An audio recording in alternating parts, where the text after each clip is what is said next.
आज का topic blood pressure के ताल्लुक से, जिसको आज के दौर में लाइफस्टाइल डिजीज बोलो या समझो, एक अलामत के तौर पे इतनी मतलब आप देखेंगे इनको एक 30-40% लोग के ऊपर जो एक 40-50 के बाद में ज्यादातर लोग हाइपरटेंसिव है। वाकई हाइपरटेंसिव या हाइपरटेंशन या ब्लड प्रेशर की बीमारी क्या इतना अहमियत है, या ये बीमारी है क्या, या अलामत है क्या, या साइन है क्या, ये सिम्टम है क्या, या वारिस है क्या, ये सब जाने बगैर हम लोग ने क्या कि हमने उसको अक्सर हम नामकरण कहते नाम दे दिए, तो उस वजह से हमने उसको जानने की कोशिश नहीं की। प्रेशर आप जानते होंगे कि अक्सर कुछ लोग पूछते सर ब्लड प्रेशर का नजरिया क्या है, माहियत क्या है, उसूल इलाज क्या है। तो मैं हमेशा प्रत्येक एक बार दो बार सवाल करो, ब्लड प्रेशर का ट्रीटमेंट क्या है। ब्लड प्रेशर की ट्रीटमेंट अगर आपकी नजरिया परफेक्ट है तो आपको परफेक्ट ट्रीटमेंट दे सकते हैं। हाइपर टेंशन जब हमारे दिमाग में आता है, हाइपर टेंशन की ट्रीटमेंट क्या, तो सबसे पहले हमारे दिमाग में आते है इसको हाइपो में लेके जाए, यानी कोई ज्यादती है, कोई बड़ी हुई कैफियत है। तो जाहिर सी बात है ये एक हाइपर बीम है, जैसे हाइपर थायरॉइडिज्म है, या हाइपरग्लाइसीमिया है, या एपिलेप्सी है, या एंग्जाइटी है। कोई चीज बॉडी में बढ़ गया तो जाहिर सी बात है हमारी छोटी अक्ल ये कहते कि 100% ये सफरावी बीमारी हो सकता है, तहरीक वाला। अगर हम यूनानी ट्रीटमेंट, यूनानी नजरिए जाने से पहले हम हकीकत में ये जानने की कोशिश करें कि what is exactly hypertension. Hypertension सीखने से पहले व्हाट इज ब्लड प्रेशर। तो ब्लड प्रेशर का डेफिनेशन हमको सबको मालूम है। व्हेन द ब्लड या liquid, when the blood flow through an artery, एक आर्टरी के अंदर से जब ब्लड बहता है, उसकी परपेंडिकुलर यानी उसकी दीवार के ऊपर होने वाली जो दबाव है, तमद्दुद या दबाव जिसको कहते हैं, उसको कहते हैं कि ब्लड प्रेशर। ओके, वो ब्लड प्रेशर एक लफ्ज में नहीं बोलते, नहीं कि ब्लड प्रेशर 100 है या 200 है। ब्लड प्रेशर कभी भी हम कहते हैं कि दो प्रेशर के नाम से जाना है, एक सिस्टोलिक एंड डायस्टोलिक। सिस्टोलिक ये कि जब आपके या हमारी हार्ट जो कंस्ट्रिक्ट होता है वो टाइम का प्रेशर है। अब डायस्टोलिक प्रेशर वो दो बीट के वक्फे में जो कल्ब जो आराम करता है उस टाइप का प्रेशर है diastolic pressure. Systolic and diastolic pressure अक्सर हम ब्रैकियल आर्टरी में प्रेशर देखता है। आजकल बीपी देखना मतलब हर आदमी को पहले जो प्राइमरी जो इन्वेस्टिगेशन वो हम देखता है, तो सबसे पहले हम पेशेंट की बीपी देखता है। और जितने भी बीपी हम देखते हैं, ज्यादातर बीपी के अंदर हमने आज के 50 के अबव देखेंगे तो थोड़ा बहुत हाइपरटेंशन रहते हैं। तो ये नॉर्मल प्रेशर एक होता है 120/80, कभी आगे पीछे भी होता है, वो 110/70 भी होते हैं कुछ लोगों को पैदाइशी तौर पे, कुछ लोगों को पैदाइशी तौर पे 130/90 रहता है, इन बिटवीन वो लाइन में रहते हैं। जो नीचे रहते उसको हम हाइपोटेंशन कहते, जो ऊपर रहते उसको हाइपरटेंशन कहते। अब जब ब्लड प्रेशर की बात करते तो हमारी ज्यादातर जिक्र हाइपरटेंशन के ताल्लुक से ही है। तो मैंने बताया कि ब्लड वेसल के अंदर से जब भागता है उस वजह से होने वाली दबाव का नाम है ब्लड प्रेशर। क्योंकि ब्लड एक क्लोज्ड सर्क्यूट के अंदर तकरीबन 450 लीटर ब्लड, 4.5 लीटर से लेके 5 लीटर तक की ब्लड एक क्लोज्ड सर्क्यूट में पंपिंग के जरिए बाहर जाता ही नहीं, उस वजह से उसकी बीपी मेंटेन रहते। कभी ब्लीडिंग वगैरह एक्सट्रीम होते तो कभी ब्लीडिंग एक्सट्रीम होने से बीपी कम हो जाते। कभी भी हम बीमारी के बारे में पढ़ते हैं मॉडर्न के अंदर, यूनानी में भी, सबसे पहले उसको तारीफ, how to define what is exactly blood pressure, वो तो हमने कर दिया। फिर उसके अगर अकसाम, उसके बाद में हम पूछते हैं कि इसका कॉज क्या, सबब क्या। जितने की तमाम बीमारी के बारे में अक्सर हम कहते हैं कि ज्यादातर एथियोलॉजी अननोन रहता है। अब जो बीपी कोई वजह से नहीं बढ़ रहे उसको कहते हैं प्राइमरी हाइपरटेंशन। अगर कोई खास वजह हमको मालूम पड़ रहा है, उसके किडनी की वजह से या उसकी कोई ट्यूमर की वजह से या दूसरी कोई वजूहत से अगर उसकी बीपी बढ़ रहा है या समझो, तो हम उसको बोलते हैं सेकेंडरी हाइपरटेंशन, यानी कोई वजह मालूम। और आज हमारे पास जो हाइपरटेंशन के नाम से जो पेशेंट आते हैं उसमें 95% लोग का भी हाइपरटेंशन प्राइमरी हाइपरटेंशन है, इसको बोलते हैं एसेंशियल हाइपरटेंशन, जिसका कोई सबब नहीं मालूम। जिसका सबब आपको नहीं मालूम, फिर आप ट्रीटमेंट कैसे करेंगे?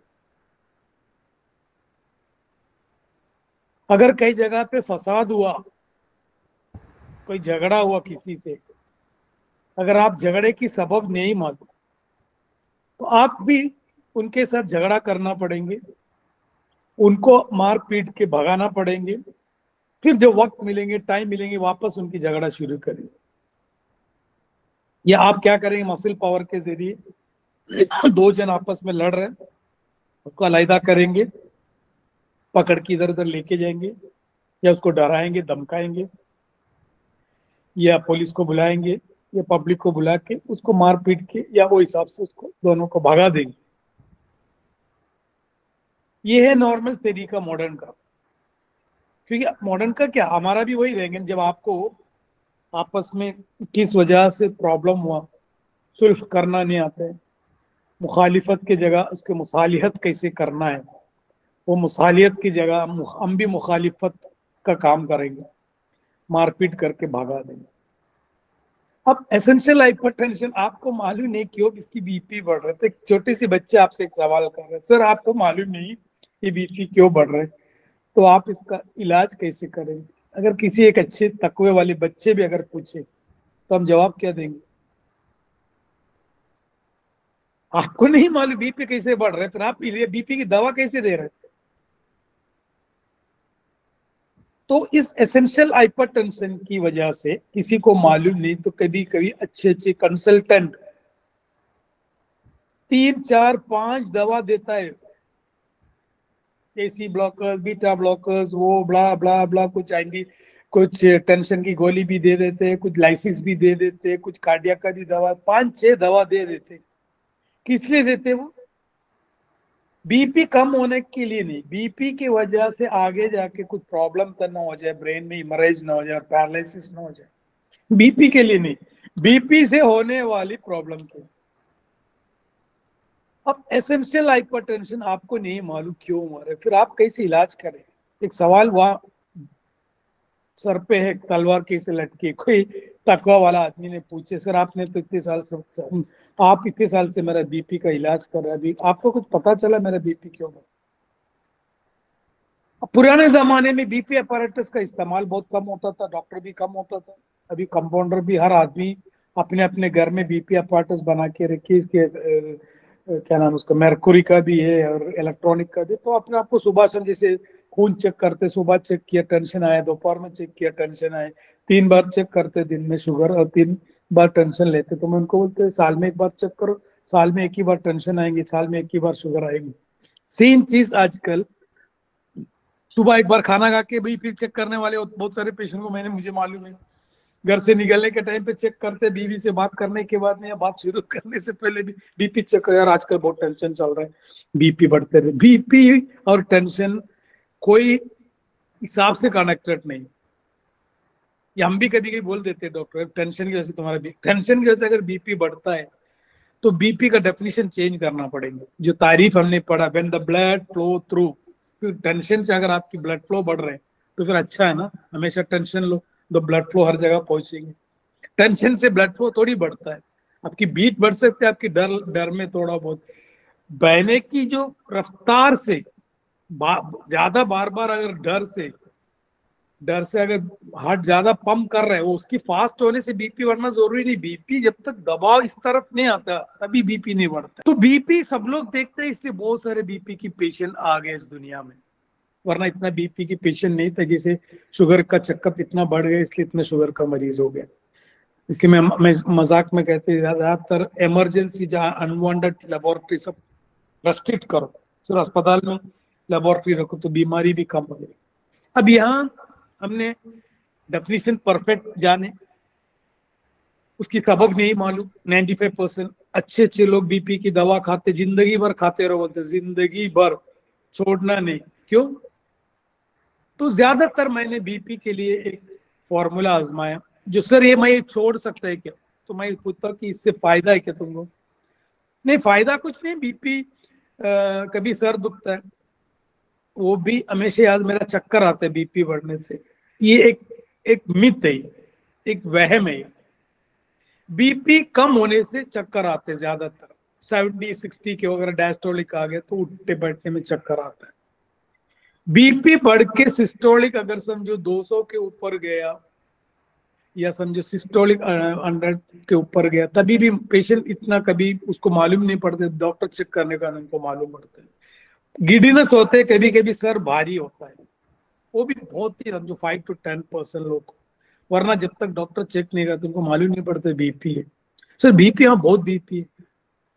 अब मेरे पास जब आते हैं पढ़ने के लिए बच्चे, सर हम लोग आप 130, 140, 250 तक जाने के बाद भी आप एकदम इतना कोल्ड रहते हैं, हमारे यहाँ तो डायरेक्ट आईसीयू में भेज देते। अब इतना बड़ा अगर इश्यू है तो इतना बड़ा सिम्टम्स भी होना चाहिए। तो मरीज का मेरे से पूछते, सर बीपी की दवा बंद कर सकते हैं क्या? तो मैं बोलता है आपका बीपी की दवा आप खुद बंद कर सकते, उसके लिए छोटा सा प्रयोग करना पड़ेंगे आपको। आपको किसने लिख के दिया गोली? तो बोले फलाने बड़ा डॉक्टर। बोले काम करो, कितने साल से खा रहे? तो 3 साल से कर। थोड़ा बीपी जब चेक करता तो बीपी हमेशा, कितने भी दवा दो, हकीकत आज से तुम आज के कोई भी बीपी का जो दवा देते चेक करके देखो, किसी की बीपी की दवा खाने के अंदर उसकी बीपी 120-80 में नहीं आते, वो इसमें भी नहीं आते, वो बीपी ऐसे रहते। थोड़ा बहुत सिस्टोलिक कम होते हैं, डायस्टोलिक बिल्कुल कम ही नहीं होता। अब पेशेंट को मैं क्या कहते हैं, पेशेंट को बाबा तुम जिस डॉक्टर से दवा लिखवा के लेके मैं उसी से बंद करवा सकता हूँ।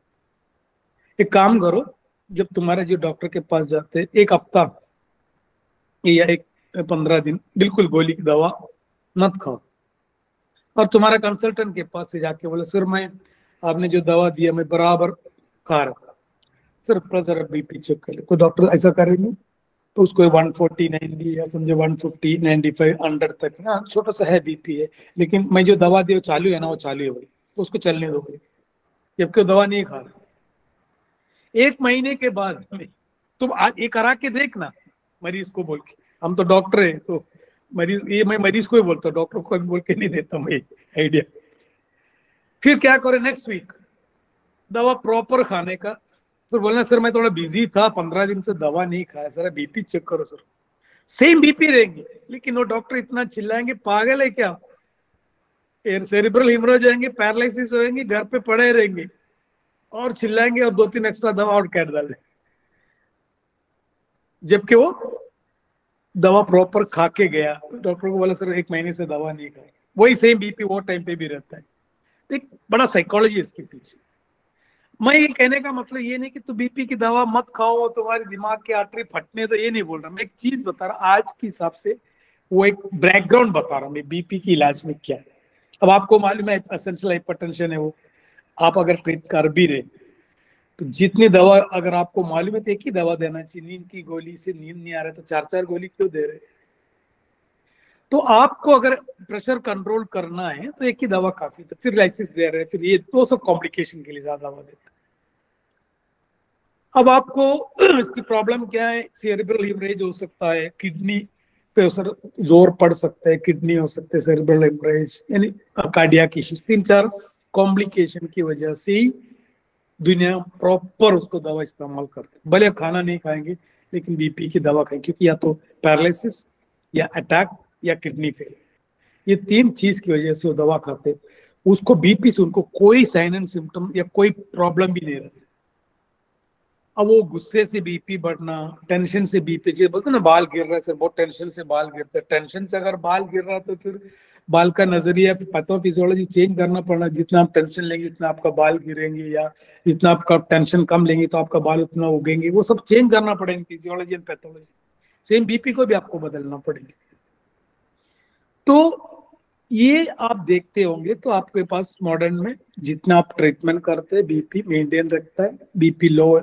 मैं अक्सर देखा बीपी लो होने में आदमी को ज्यादा तकलीफ देखा मैंने, वो चक्कर आना, कहीं गिर पड़ना, ये सब होता है। हाइपरटेंशन कंट्रोल होने की वजह, हाइपरटेंशन में जब यूनानी में आएंगे तो उस बात में मैं अभी मॉडर्न की बात कर, तो आपको दवा खा रहा हूं, उसी का एक साइकोलॉजिकल इफेक्ट भी होता है ज्यादातर। जैसे हम एंजियोप्लास्टी करते हैं या बाईपास करते, मारेगा नहीं, आज के बाद में इंतकाल भी नहीं होगा, बस अगर आप 5 लाख इन्वेस्टमेंट किया तो वो इन्वेस्टमेंट आपकी लाइफ स्पैन नहीं बढ़ाएंगे। लाइफ स्पैन अगर बढ़ गया तो फिर अपना दीन और दीन की कंसेप्ट ही बदल गया, अजराइल को छुट्टी हो जाएंगी फिर अजराइल का भी। वो एक चीज है कि आपकी क्वालिटी अगर बढ़ रहा है बाईपास से या एंजियोप्लास्टी से, देन इट्स अ साइंस। अगर आप मौत के डर से अगर बाईपास कर रहे हैं तो फिर आप 5 लाख जो इन्वेस्ट किया उसके आपका क्या फायदा है। आप जो एंटी एंग्जाइटी की गोली खाता है या टेंशन की गोली खाता है, वो हिसाब से आप 5 लाख के एक सर्जरी करके आप मुतमईन हो गया, दैट पार्ट इज परफेक्ट। वो भी ट्रीटमेंट है। अभी एंजियोप्लास्टी किया 2 सर, मैं एंजियोप्लास्टी किया, अभी मैं बैक टू नॉर्मल मेंटली, मैं बैक टू नॉर्मल। फिजिकली तो प्रॉब्लम था ही नहीं, जब चेक करने के बाद में मालूम पड़ा।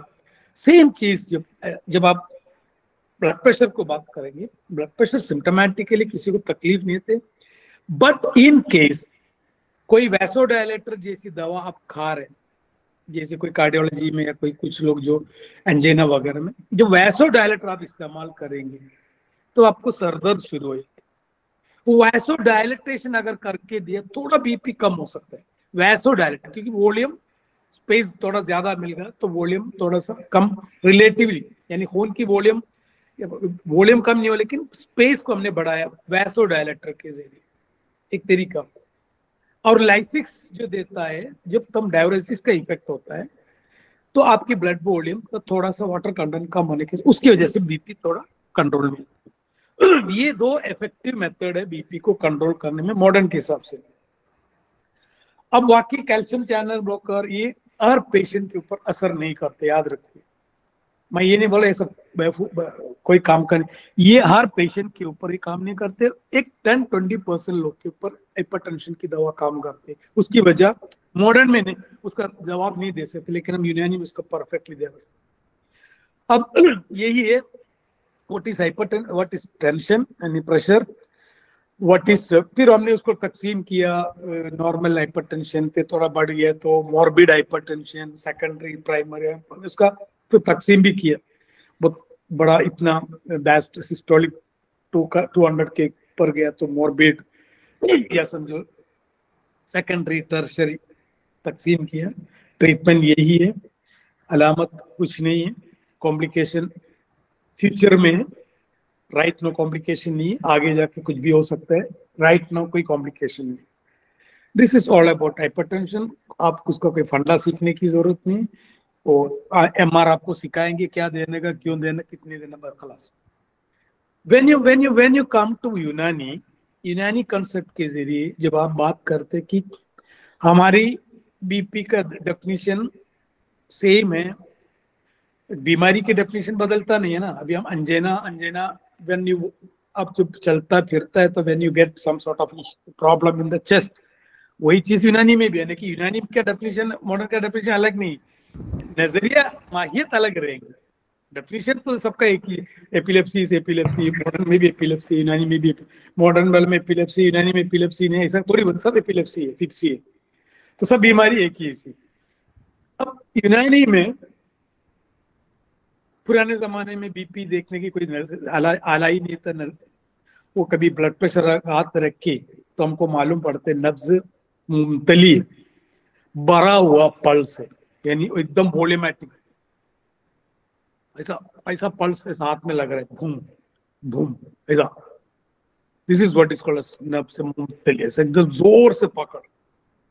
तो हकीम लोग अंदाजा लगाते इसकी खून के अंदर दबाव थोड़ा सा, उससे ज्यादा उनको मालूमात नहीं, डायस्टोलिक सिस्टोलिक का कंसेप्ट ही नहीं, बस इतना मालूम दबाव खून में बढ़ चुकी है, रफ्तार नहीं, दबाव, फ्रीक्वेंसी नहीं, जो वेव लेंथ जिसको एक हिसाब से बोलते हैं, वेव लेंथ उसका ज्यादा बड़ा हो गया।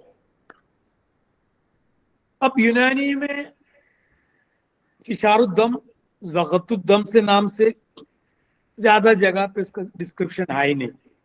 उसकी वजह क्या था कि वो टाइम पे आला ही नहीं था, वो टाइम इतना हाइपरटेंशन का पेशेंट भी नहीं था। और वो एक वजह मैंने बताया कि इंस्ट्रूमेंट का ही नहीं था, अभी हर घर घर में इंस्ट्रूमेंट है, तो हर घर में बीपी तो आपको मिलेगा ही। यूनानी के इतिबार से उसकी माहियत कई जगह पे नहीं लिखी। हाइपरटेंशन फिशारुद्दम, बढ़ी हुई ब्लड प्रेशर का नाम है फिशारुद्दम बोल के उसकी तारीफ लिखी, इसके नीचे कुछ ये अगर इलाज नहीं किया तो कल भी अमराज होंगे किडनी में, सब मॉडर्न को कट पेस्ट कॉपी रख के इसको ट्रांसलेट करके लिखी। ऑथेंटिक किताब में जो ऑथेंटिक जो हमारे असातिज़ा जो लिखे थे, जैसे अबुलावी हो, मंसूरी हो या कानून हो, ये सब चीज में बेसिकली इतना ज्यादा जिक्र फिशारुद्दम के ताल्लुक से नहीं है। अब बढ़ना, जाहिर सी बात है, हम बोलते मैं बड़ा लॉजिक इंसान हूँ, वो फिशारुद्दम बढ़ने की चीज है, सफरा भी हो सकते हैं, तो घटने की कुछ दे डाल, मामला खत्म। ये नहीं है। हाइपरटेंशन का माहियत है, ये अमराज रुतूबी है, मॉडर्न के हिसाब से भी अमराज रुतूबी है। ये मॉडर्न वाले को भी एक हिसाब से हम बोल सकते हैं, भाई तुम तुम्हारे डेफिनेशन में ये ऐड कर दो, ये अमराज मॉइस्ट या वेट या रुतूबी, खून की रुतूबत। कि जब आप खून की रुतूबत बोलेंगे तो यूनानी की कंसेप्ट में आ जाएंगे। खून के अंदर रुतूबत का बढ़ने से स्पेस कम हो पड़ रहा है, इसलिए दबाव पड़ रहा है। ये है सादा सीधा इनका डेफिनेशन। तो माहियत मर्ज क्या है? ये अमराज रुतूबी है। अगर आपने पूछा सर हाइपरटेंशन का क्या दवा है, तो आप उसको जवाब दो, आपको मालूम है हाइपरटेंशन क्यों हो रहा है? नहीं सर, आपको प्रेशर बढ़ गया तो उसको कम कर डालो बोलेंगे, ऐसा लॉजिकली सवाल देते। उसका सही ढंग से जवाब क्या है? हाइपरटेंशन का असर वो रुतूबती है, तो रुतूबती है तो रुतूबत को निकालो बॉडी से। वो कैसे निकालेंगे सर? इस्तिफराग करो, डायरेटिक दो, लैक्सेटिव दो, पसीना आन दो, या वाटर टेंशन को बढ़ने वाली जितनी चीजें, नमकियात वगैरह, उसको कम करो। ये तो डॉक्टर भी कहते कि नमक कम करो। अब नमक कम करो, मॉडर्न डॉक्टर भी बोलते हैं, लोग यूनानी डॉक्टर नमक क्यों कम करने का सर पूछते हैं, नमक से बीपी से क्या संबंध है? नमक और बीपी का संबंध है यूनानी की नजरिया, जो बोलते हैं जो नमक खाए वो पानी पीता है, जो नमकीन चीज खा के देखो बाद में पानी पीते हैं, जो नमक की डब्बा उठा के देखो किचन में, हमेशा डब्बे के ऊपर रुतूबत जमा हो रही है, क्योंकि सोडियम जो है वो हमेशा पानी के साथ दोस्ती में रहता है, वो हमेशा उसको पानी चाहिए, सोडियम। तो जितना आप नमक खाएंगे उतनी आपकी बॉडी के अंदर वाटर रिटेंशन बढ़ेगा, यानी पेशाब कम निकलेगा। तो पेशाब जब कम निकलेंगे तो आपकी ब्लड वॉल्यूम बढ़ेंगे, प्रेशर बढ़ेंगे। ये यूनानी नजरिया है। एक्चुअली ये आयुर्वेदिक वाले भी, सॉरी, मॉडर्न वाले भी कॉपी करता है। अब कोई भी फर्स्ट एड के तौर पे कोई थोड़ा सा अगर बॉर्डर लाइन बीपी है तो डॉक्टर ये बोला दवा मत खाओ, थोड़ा फूड कंट्रोल करो। क्या कंट्रोल करो? वो नमकियत कम करो। और कुछ लोग डॉक्टर ये बोलते हैं तुम गोश्त, अंडा, मछली, नॉनवेज से बीपी से कोई कनेक्शन ही नहीं है, उनको सिर्फ इतना कनेक्शन है नमकीन आइटम से, उसमें एक साइंस है। तो वो बोलो भाई नमकीन, तो वो फर्स्ट एड में आ गया यूनानी नजरिया। एलोपैथी डॉक्टर भी यूनानी की नजरिया ही बोल रहे, रुतूबत कम होने के लिए सबसे बेस्ट है नमकीन आइटम कम किया करो, बीपी अपना आप नॉर्मल में है। This is a first level of treatment. Second level में डायरेटिक्स वगैरह, फर्स्ट लेवल में नमकीन आइटम कम करो। अब तुम सोच के देखो एक सवाल, सर हाइपरटेंशन में बहुत सारे लोग सर हाइपरटेंशन में दवा क्या है, तो पूछने वाले के नजरिया अगर परफेक्ट नहीं, उनको नहीं मालूम, वो इतना मॉडर्न के हिसाब से पढ़ते, प्रेशर बढ़ गया तो उसको हाइपरटेंशन कहते हैं। मैं हमेशा कहते कि आज के दौर में हर चीज साइंस के नाम से स्टिकर चिपका है। मैंने हमेशा ये बात करते रहते कि आप लोगों के दिमाग में बार बार आने के लिए, बीमारी का या बीमारी को नाम मत रखा करो, कोई भी बीमारी पेशेंट को बोले तुम नाम मत रखो, तुम तुम्हारी तकलीफ बोलो तो मैं उनको मैनेज करूं।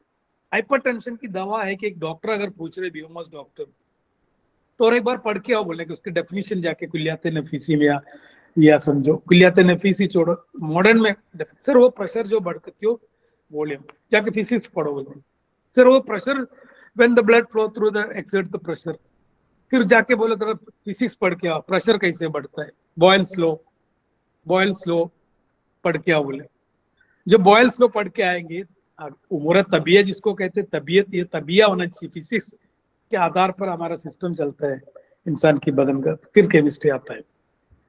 तो उसको बोलो भाई तो और एक बार सर वो समझ में आया सर, वॉल्यूम बढ़ने की वजह से, वॉल्यूम क्यों बढ़ता है सर, वो मालूम पड़े ब्लड का वो, तो फिर ट्रीटमेंट वो सर समझ में आ गया बोलेगी।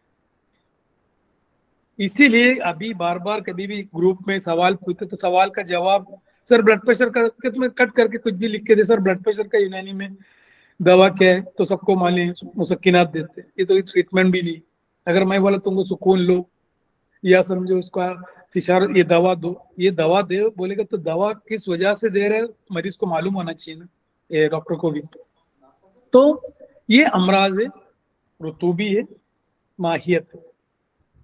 तो इससे एक अंदाजा होता है, इस बात से आपको एक अंदाजा लगना चाहिए कि 4 किस्म के लोग हैं दुनिया में, दुनिया के हिसाब से, तिब के हिसाब से नहीं, कायनात के हिसाब से। खुदा ने 4 किस्म के लोग को बनाया, यानी कायनात में solid, liquid, gas and plasma, 4 materialistic चीजें, एलिमेंट्स, वैसे 4 किस्म के लोग हैं दुनिया में। वो दुनिया की बका के लिए अल्लाह ने बनाया, उसके पीछे एक हिकमत है, तभी दुनिया चलेगी। सब हार सब बारिश ये नहीं। तो आप ये और ऐड कर सकते हैं, ये रुतूबती बीमारी अगर माहियत लिखे, ये रुतूबती अमराज है, नीचे आप लिखेंगे ये अमराज की इंसिडेंस, ये अमराज की इंसिडेंस ज्यादातर 40 और 60 के बीच में बीपी बढ़ता है और सबको बीपी नहीं होता है। तो ये सवाल अगर साइंटिफिकली कोई बच्चे या कोई इनोसेंट बच्चे डॉक्टर से पूछे सर बीपी सबको क्यों नहीं होते, उनके पास जवाब नहीं। बीपी 30-40 के बाद में क्यों होते, उनके पास जो उन्हें उम्र बढ़ने, क्या बोलते हैं, उम्र बढ़ने के हिसाब से बीपी बढ़ता है, या सेनाइल डिजनरेटिव बोलते हैं ना, हड्डी घस गया। ये सब एकदम उलट पलट जवाब है, ये सब क्लियर जवाब नहीं। अपने आप को साइंटिफिक बोलते हैं दुनिया, और एकदम जब जवाब देता है सामने वाले के सवाल के हिसाब से जवाब नहीं देता, इधर उधर की जवाब देता है। तो हमने बहुत ये बताए प्रेशर की डेफिनेशन क्या है, उसकी माहियत भी हम समझ में आए। नीचे लिखे ये 40 to 60 के बीच इसलिए होते कि ये उम्र कहूलत का उम्र, सिन्न कहूलत, इसमें रुतूबत का गलबा ऑटोमेटिकली होता है। ऑटोमेटिकली नहीं, उसका भी वजह, ऑटोमेटिकली नहीं बोलना चाहिए, एक वो भी बता दिया हमने साइंटिफिकली। दूसरा, सबको बीपी इसलिए नहीं होते हैं, सफरावी को और सौदावी को बीपी जल्दी नहीं बढ़ता, बीपी होता ही नहीं, क्योंकि वो दोनों मिजाज में कॉमन फैक्टर है, खुश्कीपना मिजाज में, ये बूसतपना, और दमी और बलगमी के अंदर दोनों में रुतूबत है। ये लोग के अंदर ज्यादातर बीपी बहुत कम उम्र में बढ़ जाते हैं। ये भी कंसेप्ट क्लियर हो गया, दुनिया के सामने बोल सकते इसके पीछे एक साइंस है, ये होलिस्टिक नहीं है, ये यानी कि हमने हमारा अकीदा, इसके पीछे एक परफेक्ट साइंस है, फिजिक्स है, इसीलिए सबको बीपी नहीं होता। मॉडर्न के बड़े से बड़े कार्डियोलॉजिस्ट से भी पूछ के देखो, सबको बीपी नहीं यार, वो तो टेंशन है, लाइफस्टाइल डिजीज है, लाइफस्टाइल डिजीज से किसी को बीपी नहीं बढ़ते, वो सब एक बना के रख के एक साइंस। कुछ जगह पे हो सकता है, जैसे आपने रात भर जागे तो आपको कॉन्स्टिपेशन हो सकते हैं, उसकी वजह से बीपी बढ़ सकते हैं, छोटी मोटी कनेक्टेड है। लेकिन हर चीज आप लाइफस्टाइल में लेके जाएंगे तो ये भी आपको बचने के लिए, मरीज से बचने के लिए, आपके पास जवाब ना होने के लिए सब खुलता है। अब लाइफस्टाइल डिजीज में अगर आप जंक फूड खा रहे हैं, उसमें वाकई होना चाहिए, आड़ा टेढ़ा उल्टा सीधा खा रहे, जंक फूड खा रहे, फास्ट फूड खा रहे, कोको कोला पी रहे, अगर उसमें भी वाटर रिटेंशन की वजह होने वाली अगर कोई चीज नहीं, तो वो जंक फूड से भी आपका बीपी नहीं बढ़ेगा। आपकी बीपी बढ़ने के लिए आपकी जो लाइफस्टाइल में आपकी रुतूबत बढ़ने की कोई वजह है, जैसे कि पड़े रहे, हलचल नहीं, बॉडी ओबिसिटी हो रहे, ओबिसिटी की वजह से भी कभी बीपी हो सकता है।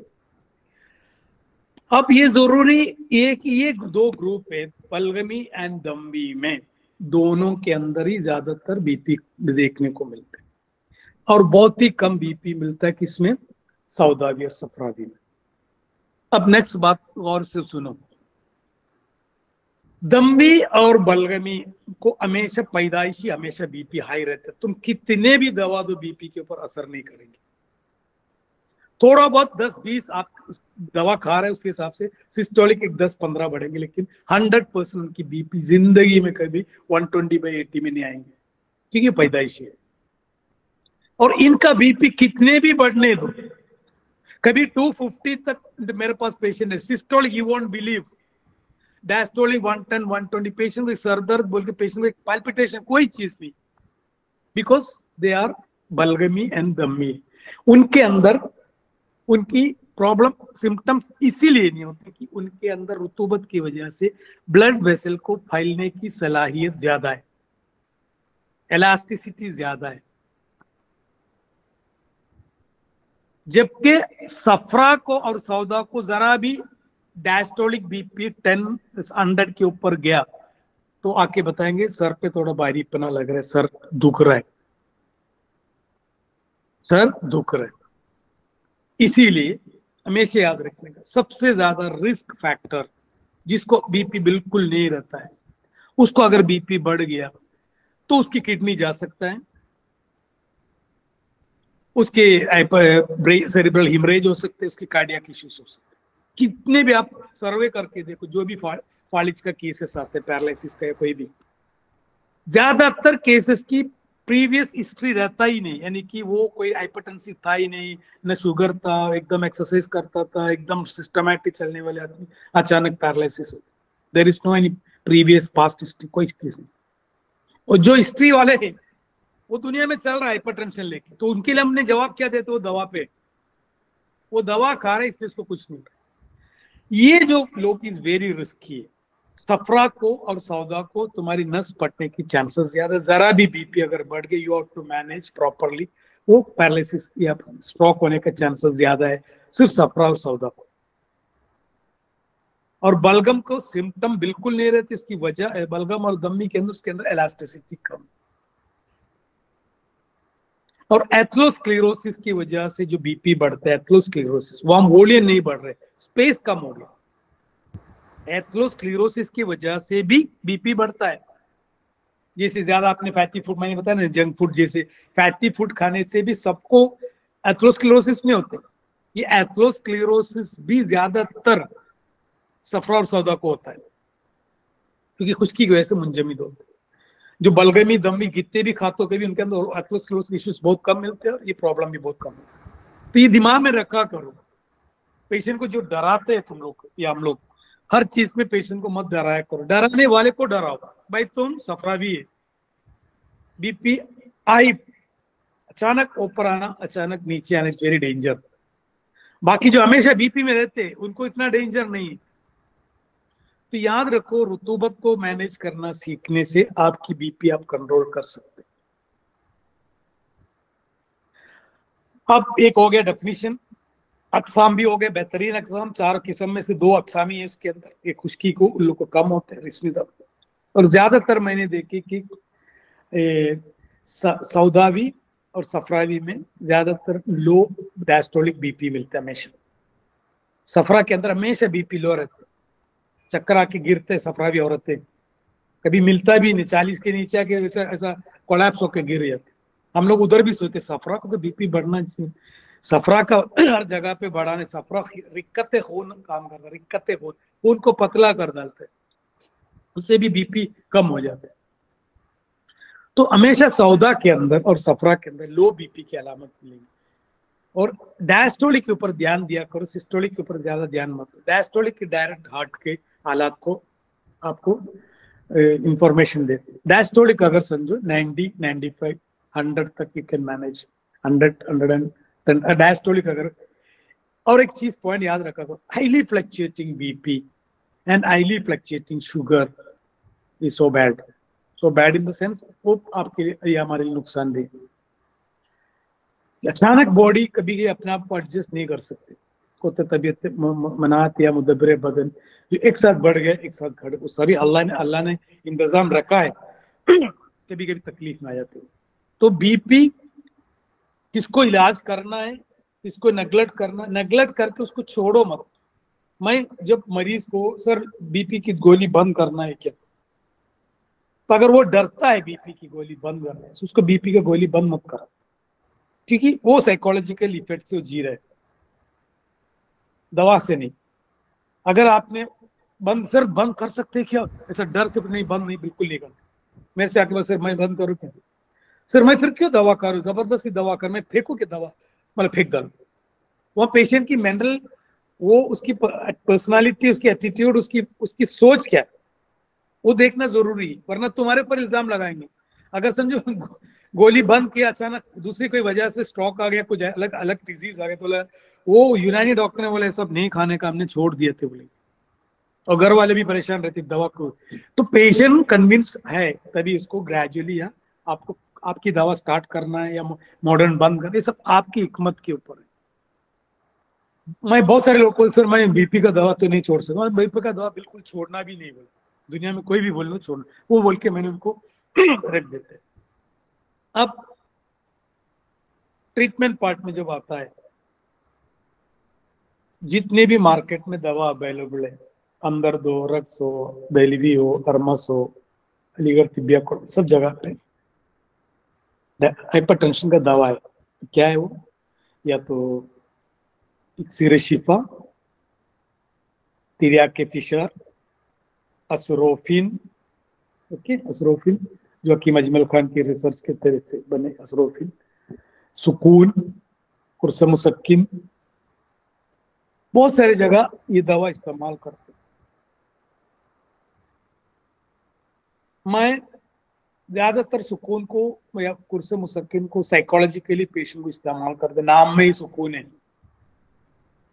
अगर हमारी नजरिया परफेक्ट है, रुतूबती है, तो असरोल का क्या रोल है वहां, असरोल मुसक्किन या मुनव्विम का, मुखद्दिर का, जो भी हो, टेंशन से थोड़ी बीपी बढ़ रहा है, टेंशन से जिसका बीपी बढ़ रहा है उसका असर करेंगे सुकून।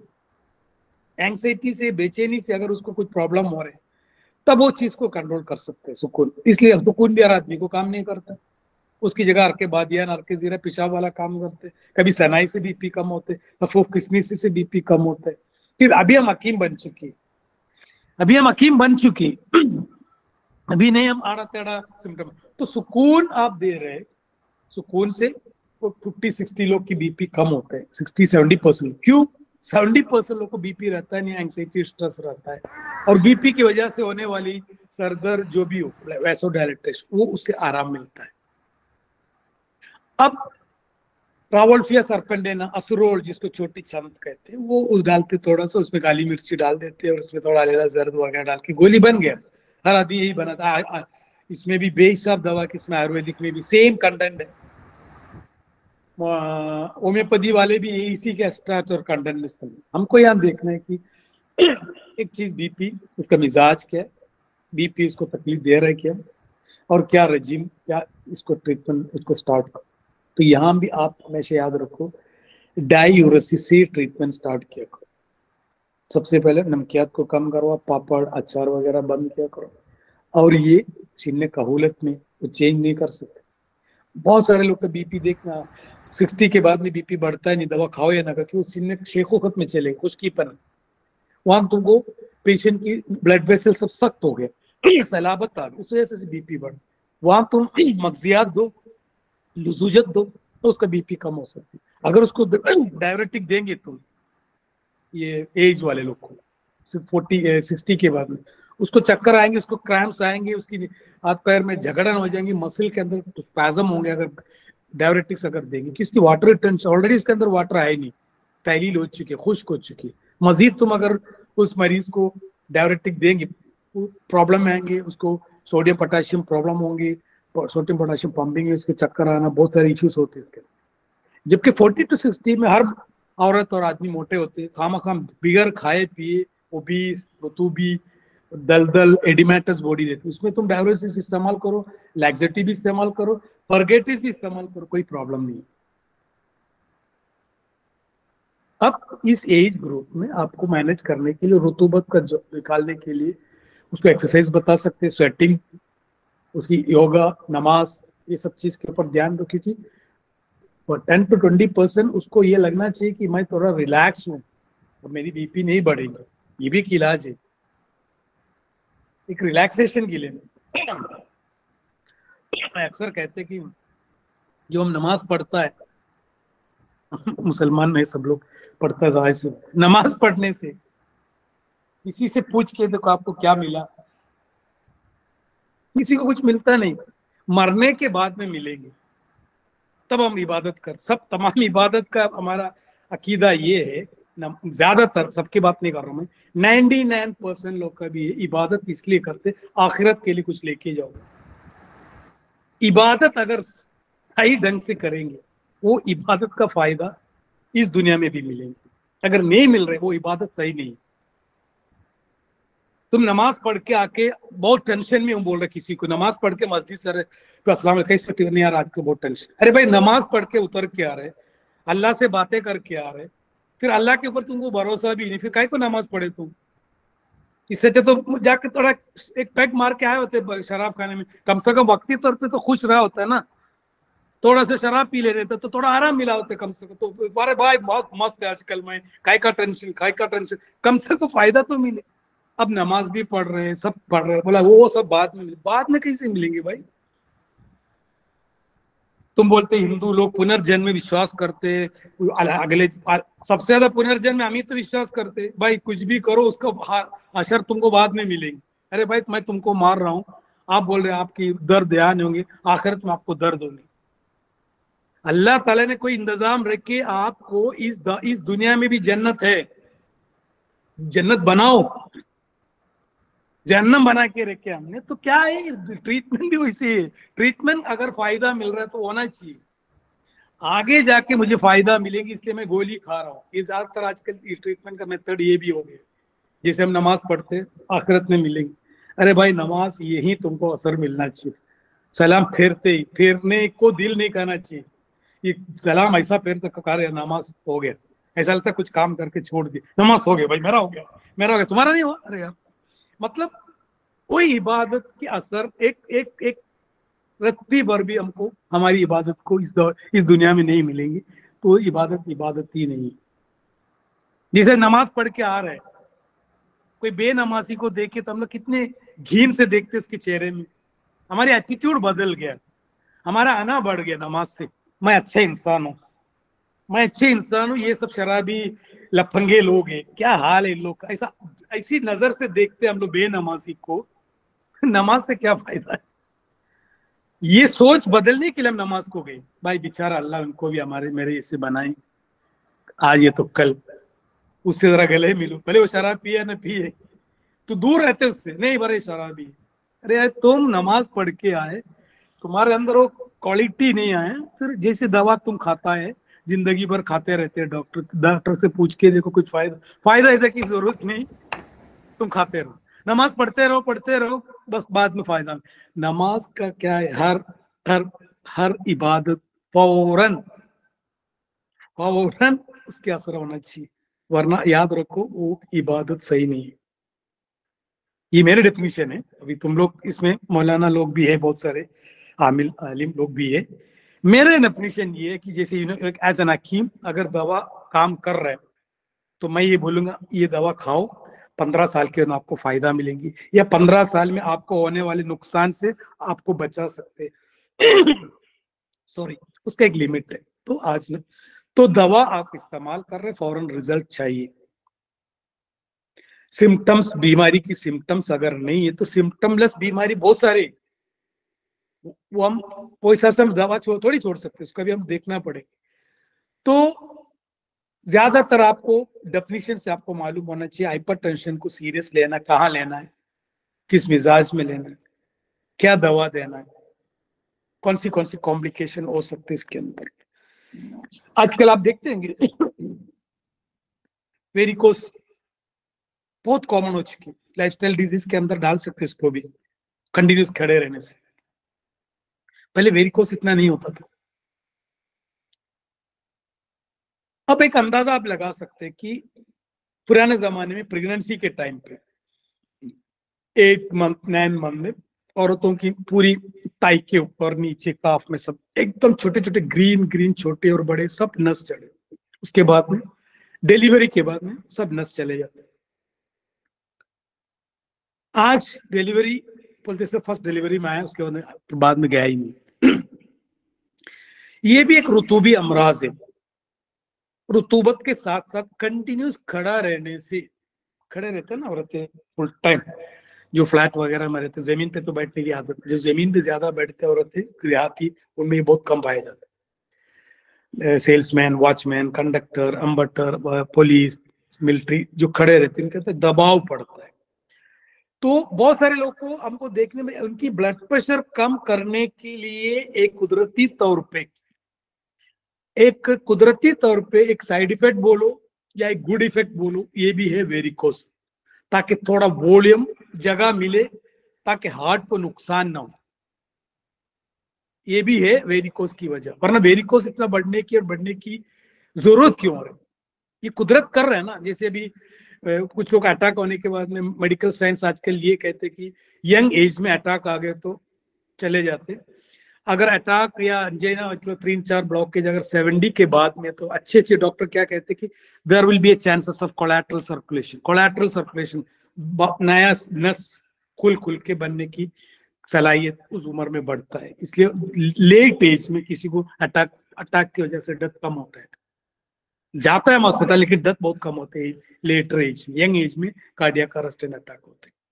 अब ये मैं समझता ये वेरिकोस भी हाइपरटेंशन को बचाने के लिए, हमारी स्पेस क्रिएट करने के लिए कुदरत खुद कर रहा होगा। उसकी नुकसान तो है क्योंकि उसके अंदर कुछ लोग हाथ पैर दुखता है, सब चीज। तो जैसे जैसे कुदरत ने हमको कुछ कुछ इंतजाम देते जाते हैं, तो याद रखने का, कोई चीज जब करता है उसकी फंडामेंटल, उसकी बेस 2-3 बार पढ़ाया करो।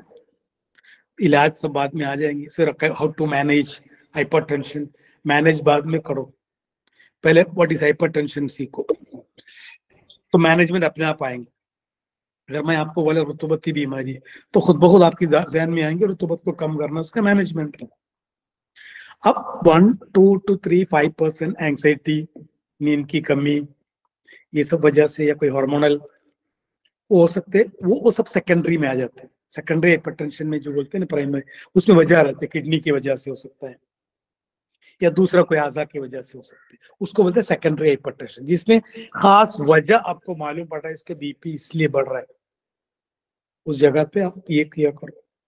पुराने जमाने में इजामा करते थे। इजामा भी मुमतली, मतलब बीपी को कंट्रोल करने के लिए एक बेहतरीन चीज है इजामा। वो डेली तो इजामा नहीं कर सकते गोली के जैसे, तो एक सीजन में 90 डेज में एक इजामा किया करो, तो एक 90 डेज तक वॉल्यूम, जो प्रेशर जो वो थोड़ा मेंटेन होता है। तो अगर किसी ने पूछे सर ब्लड पूरा वॉल्यूम एक छोटा सा कप्स के जरिए खून निकालने से आपको मतलब how to manage the BP, तो उसके लिए भी हमारे पास अच्छी जवाब है, हिकमत की जवाब। जैसे बारिश के मौसम, जैसे बहुत सारे बारिश हो गए या बारिश होने वाले, ये बारिश होने वाला है, ये जो मेट्रोलॉजी है, लीगल मेट्रोलॉजी, जो क्लाइमेट मौसम की जानकारी देने वाले, उन लोग क्या सैटेलाइट के जरिए आसमान के, आजकल हर मोबाइल में भी आपको देख सकते हैं, पूरी है नहीं क्या, मतलब बंगाल की खाड़ी में या लक्षद्वीप की साइड में, केरल की वहाँ हवा तेजी से चल रहे हैं और वहाँ वैक्यूम क्रिएट हो रहे हैं, तो वहाँ vacuum centripetal movement, vacuum create होने की वजह से जितने भी बादल उस तरफ इकट्ठा हो रहे, वहाँ जबरदस्त बारिश होने वाले। जबकि एक नेगेटिव प्रेशर एक छोटा सा एरिया में, जैसे अक्सर यहाँ सब होता है अमेरिका वगैरह में साइक्लोन आते, साइक्लोन उसको कतरीना अलग अलग नाम से जाना जाता है, तो एक साइक्लोन टाइप की हम लोग जो हिजामा करता है, हिजामा के पीछे एक अलग एक हिकमत है साइंटिफिक, हम उसको बाद में ये कर सकते हैं। आप जब एक जगह पे एक पर्टिकुलर एरिया में एक नेगेटिव प्रेशर क्रिएट करके वहां की खून को थोड़ा निकालेंगे, तो होते तबीयत मुदब्बरे बदन कहेंगे कई न जगह पे एक वैक्यूम ब्लड लॉस हो रहा है, कई वैक्यूम क्रिएट हो रहे, तो क्या करेंगे बॉडी बॉडी हमारे खून की और बदन की पूरी मौसम को बदल डालता है। ये एक नजरिया भी है किसमें मालूम, ये एक हिकमत है किसके अंदर हिजामा में। बहुत सारे लोग बहुत साइंटिफिक एडवांस बातें करते, तो मैं उनको वो साइंस छोड़ो, मैं साइंस वाला आदमी नहीं बोलते उनको, मुझे साइंस नहीं आता है, मैं थोड़ा हिकमत की बातें करता हूँ। बारिश कैसे गिरता है, या कई जगह पे तूफान आ रहा है, तूफान के पीछे एक छोटा सा एरिया में एक नेगेटिव प्रेशर को क्रिएट किया। तो हमने भी हमारी पूरी जिस्म एक कायनात या एक कायनात के जैसे देख के एक पर्टिकुलर एरिया में हमने एक नेगेटिव प्रेशर क्रिएट किया, वहां से थोड़ा खून निकाले, तो पता चला पूरी खून एकदम बेचैन हो गए, समथिंग इज रॉन्ग, तो इधर उधर भागना शुरू हो जाते हैं, डब्ल्यूबीसी को इधर भेजे, जैसे नहीं क्या जंग से शुरू होने से पहले एक छोटा सा मिसाइल छोड़ दिया हमास ने, तो हमास ने मिसाइल छोड़ते अजराइल ने पूरा तैयारी कर दिया, ऊपर से नीचे से दाएं से। तो हमारे इधर भी कई हमास जैसे कोई अटैक आते हैं हमारे ये क्या नाम उसका कप के जरिए, तो पूरी बॉडी अलर्ट हो जाती है, उससे हमारा कोते मनात बढ़ता है, इम्यूनिटी बढ़ता है, बॉडी के हीलिंग प्रोसेस बढ़ जाते हैं, बहुत सारे फायदे हैं उसमें, प्रेशर का भी एक फायदा है। तो ये हो गया।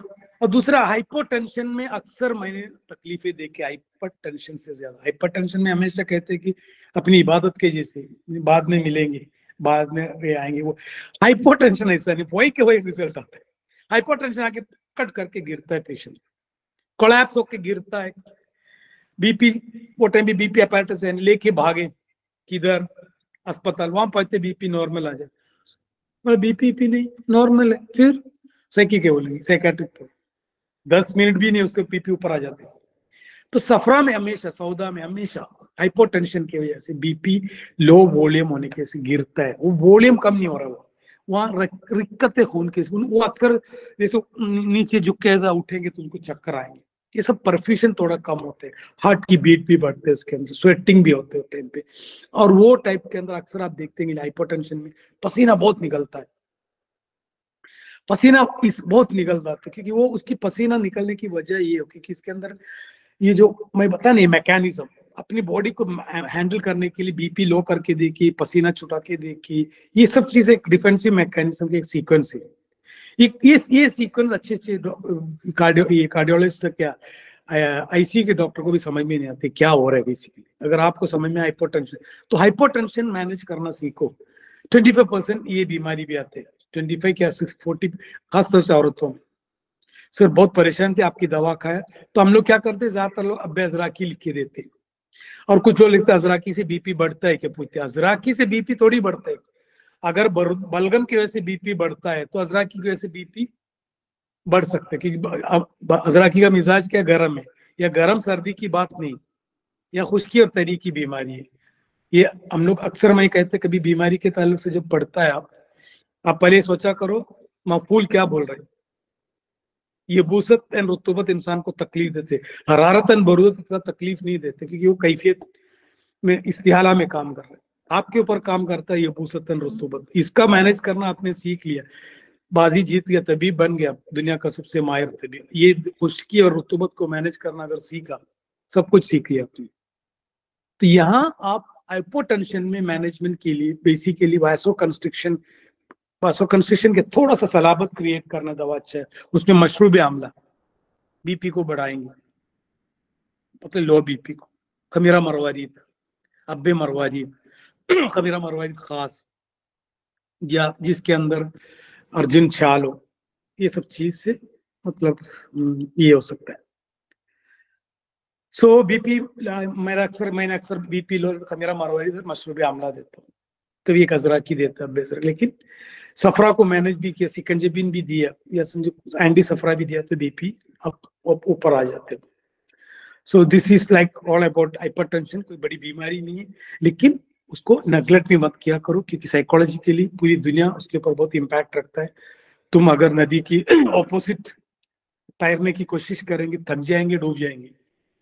तो कभी कभी नदी के साथ ही तैरा करो, लेकिन धीरे धीरे जहां आपको किनारा दिख रहा है सरक जाओ। पेशेंट के ऊपर इतना इत्मीनान, आपके ऊपर पेशेंट को इतना इत्मीनान है, आपकी बात ईमान रखता है आपके ऊपर अगर ईमान नहीं है तो मरीज को लेना भी नहीं। Okay, so thank you very much आज